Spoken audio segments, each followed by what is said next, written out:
Hi friends, இது உங்கள் சினிமாபுரம். இப்போ நம்ம எதை பற்றி பேச போகிறோம் அப்படின்னு பார்த்தீங்கன்னா, எங்கே நிறைய பேருக்கு மலையாள கிரைம் த்ரில்லர் படம் அப்படின்னு சொன்னீங்கன்னா ரொம்ப இன்ட்ரெஸ்டிங்காக பார்ப்பாங்க. எதுக்காகனா போட்டு சீன்ஸை போட்டு வளவலன்னு இழுத்துட்டு இருக்க மாட்டாங்க. ஃபுல் அண்ட் ஃபுல் ஃபோக்கஸ்டாக கதைக்குள்ளே இருப்பாங்க. நிறைய சாங்ஸ்லாம் போட்டு நம்ம கடுப்பேற்ற மாட்டாங்க. ரொம்ப இன்ட்ரெஸ்டிங்காக இருக்கும் பார்க்குறதுக்கு. ஸ்க்ரீன் பிளே அவ்வளோ இன்ட்ரெஸ்டிங்காக கொடுப்பாங்க. நிறைய ட்விஸ்ட் அண்ட் டர்னோட வரும். ஓகேங்களா? ஸோ இந்த கேட்டகரியில் பார்த்தீங்கன்னா நிறைய மலையாள கிரைம் த்ரில்லர் படம் பார்த்தீங்கன்னா ரீசெண்ட் டைமில் ரிலீஸ் ஆகி ரொம்ப சக்ஸஸாக இருக்குது. ஸோ அப்படி ஒரு படம் தான் இப்போ நம்ம பார்க்க போகிறோம். இந்த படத்துடைய பெயர் என்ன அப்படின்னு பார்த்தீங்கன்னா, சூக்மர்தர்ஷினி தான் இந்த படத்துடைய பெயர். இந்த படம் உங்களுக்கு தமிழில் உங்களுக்கு கிடைக்கும். ஓகேங்களா? ஸோ இந்த படத்தில் பசில் ஜோசப் அப்படி நஸ்ரியா இன்னும் நிறைய பேர் படத்துக்குள்ள இருக்காங்க. படத்தை எம்சி ஜித்துன் அப்படின்ற டைரக்ட் பண்ணிருக்காரு. கிறிஸ்டோஃபர் ஜேவியர் அப்படின்ற படத்தை மியூசிக் பண்ணிருக்காரு. ஓகேங்களா? ஸோ இந்த படத்துடைய கதை என்ன அப்படின்னு பார்த்தீங்கன்னா, நஸ்ரியா ரொம்ப ஹாப்பியாக கணவன் ஒரு குழந்தையோட வாழ்ந்துட்டுருக்காங்க. ஸோ நஸ்ரியா வீட்டு பக்கத்தில் பசில் ஜோசப் ஒரு நாள் குடியேறாரு. ஸோ அவர் குடியேறினதுக்கப்புறம் பார்த்தீங்கன்னா அந்த வீட்டில் சில விஷயங்கள் நடக்குது. அதாவது பார்த்தீங்கன்னா, பசில் ஜோசப் அவங்க அம்மாவுக்கு ஒரு நோய் மாதிரி காட்டுறாங்க. அதாவது ஞாபக சக்தி சுத்தமாக கிடையாது. ஒரு மாதிரியாக யார்ட்டையும் பேசாமல் அமைதியாக இருக்கிற மாதிரி ஒரு நோய் மாதிரி காட்டுறாங்க. திடீர்னு ஒரு நாள் பார்த்தீங்கன்னா அவருடைய அம்மா காணா போகிறாங்க. அப்புறம் திரும்ப கிடைக்கிறாங்க. ஸோ மறுபடியும் அவங்க அம்மா காணா போகிறாங்க. ஆனால் நஸ்ரியா பார்த்தீங்கன்னா அந்த வீட்டை அவங்க பக்கத்து வீடுன்றதில் சம்டைம்ஸ் நோட் பண்ணும்போது ஒரு மர்மமே இருக்குது. அவங்க அம்மா பற்றின ஒரு விஷயம் பார்த்தீங்கன்னா ஒரு மர்மமே இருக்குது நஸ்ரியாவுக்கு. ஸோ என்னதான் நடக்குது அப்படின்னு நஸ்ரியா அந்த வீட்டில் கண்டுபிடிக்க ஆரம்பிக்கிறாங்க. ஸோ அதுக்கப்புறம் இந்த கதையில் என்ன நடந்துச்சு அப்படின்றதான் இந்த படத்துடைய மொத்த கதையாங்க.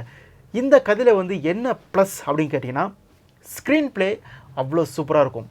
உண்மையிலே அந்த வீட்டை என்ன தான் நடக்குது, அந்த அம்மாவுக்கு என்ன தான் ஆச்சு, அப்படி என்ன தான் அந்த வீட்டில் என்ன போயிட்டுருக்குது அப்படின்ற ஒரு இன்டென்ஸ் பார்த்தீங்கன்னா கதையோட லாஸ்ட் வரையும் கொண்டு போவாங்க. அவ்வளோ சூப்பராக ஸ்க்ரீன் ப்ளே டைரக்டர் கொடுத்துருப்பாரு படத்துக்கு.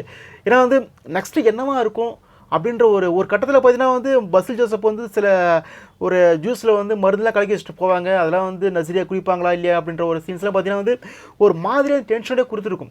என்ன நடக்க போகுது அப்படின்ற ஒரு டென்ஷன் கொடுத்துட்டே இருக்கும். ஸோ அந்தளவுக்கு பார்த்தீங்கன்னா ஸ்க்ரீன் ப்ளே ரொம்பவே ஹெல்ப் பண்ணிச்சு அப்படின்னு நான் சொல்லுவேன் அந்த படத்தில். ஓகேங்களா? So first half second half ரெண்டுமே பார்த்தீங்கன்னா ஸ்க்ரீன் ப்ளே உண்மையிலே பார்த்தீங்கன்னா நம்ம நீட்டாக பார்க்குற அளவுக்கு கொடுத்துருந்தாங்க.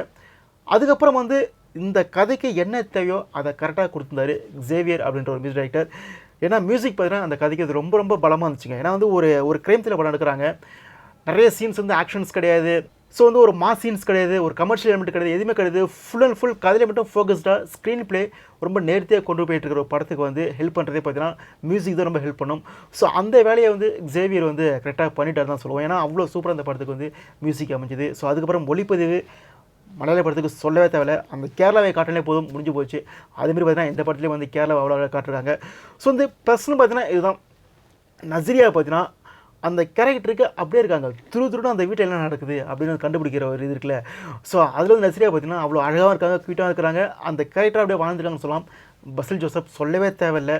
அவர் நடிப்பில் நம்ம ஊரில் எஸ்ஜே சூர்யா மாதிரி அந்த ஊரில் அவர். ஏன்னா அப்படி ஒரு ஆக்டிங் அவர் கொடுத்துருக்காரு. ரொம்ப செட்டில்டாக அவர் வில்லனாக ஹீரோவாக கன்ஃபியூஸ் பண்ணுற அளவுக்கு ஒரு கேரக்டர் கொடுத்துருப்பாரு. ஸோ மொத்தத்தில் பார்த்தீங்கன்னா இதுதான் ப்ளஸ். ஆக்டிங் ஆகட்டும், ஸ்க்ரீன் ப்ளே ஆகட்டும், அப்புறம் லாஸ்ட்டில் சொல்கிற ட்விஸ்ட் ஆகட்டும். ஸோ எல்லாமே பார்த்தீங்கன்னா ஒரு நல்லா தான் இருந்துச்சு. ஸோ படத்தில் என்ன மைனஸ் அப்படின்னு கேட்டிங்கன்னா, கொஞ்சம் லென்த்தாக போகுதோ அப்படின்ற மாதிரி ஃபீல் ஆச்சு. ஏன்னா இந்த கதையை ரொம்பவே ஷார்ப்பாக ஒரு 2 hours சொல்லியிருக்க முடியும். கொஞ்சம் கொஞ்சம் லென்த்தியாக இழுத்த மாதிரி எனக்கு ஃபீல் ஆச்சு. ஸோ அதை கொஞ்சம் கிரிப்பாக கட் பண்ணிருக்கலாம். அதுக்கப்புறம் அவங்க லாஸ்ட்டில் ட்விஸ்ட்டாக ஒன்று சொல்கிறாங்க. அந்த ட்விஸ்ட்டு நம்ம ஓகே அப்படின்ற மாதிரி தோணா கூட அந்த ட்விஸ்ட்டு ரொம்ப கன்வீனியன்ஸாக இல்லை எனக்கு. இந்த ரீசனுக்காக தான் இப்படி நடந்துச்சா அப்படின்ற ஒரு ரீசன் இருக்குல்ல. ஸோ அது எனக்கு அவ்வளோவா செட் ஆகலை. அது சில பேர் செட் ஆகிருக்கலாம், அது எனக்கு தெரியாது. ஸோ இதுதான் மைனஸ்னு சொல்ல முடியும். மைனஸ்னால் பார்த்தீங்கன்னா கொஞ்சம் லென்த்தி, கொஞ்சம் அதிகமாக கொடுத்துட்டாங்க. ஸோ அதுதான். ஸோ முதல்ல பார்த்தீங்கன்னா ஒரு ஓவராலாக பார்த்தீங்கன்னா ஒரு டீசன்ட் கிரைம் த்ரில்லர் தான். நிச்சயம் டைம் கிடைக்கலாம், நிச்சயம் போட்டு பாருங்கள். இந்த படம் டிஸ்னி ஹாட்ஸ்டாரில் உங்களுக்கு அவைலபிள் இருக்குது. தமிழில் உங்களுக்கு இந்த படம் கிடைக்கும். ஸோ அதுவே ரொம்ப ப்ளஸ் பாயிண்ட் தான். ஸோ நிச்சயம் இந்த படத்தை ஒரு டைம் நீங்கள் நிச்சயம் போட்டு பார்க்கலாம். டைம் பாஸ் ஆகும், ஃபேமிலியாக போட்டு பார்க்கலாம். படத்தில் எந்த ஆபாசமும் கிடையாது, எந்த வன்முறையும் கிடையாது. ஒரு டீசன்ட் வாட்ச் த்ரில்லர் தான் இந்த படம். ஓகேங்களா? ஸோ இந்த படத்துக்கு 5க்கு 3.5 ரேட்டிங் கொடுக்கலாம். இது மாதிரி நம்ம வேறு படங்கள், அதாவது கிரைம் த்ரில்லர் படங்கள் சஜஸ்ட் பண்ணால் நம்ம பேஜுக்கு நீங்கள் ஃபாலோ பண்ணிட்டு வெயிட் பண்ணுங்கள். மீண்டும் ஒரு வீடியோ சந்திக்கிறேன். Tata, bye bye.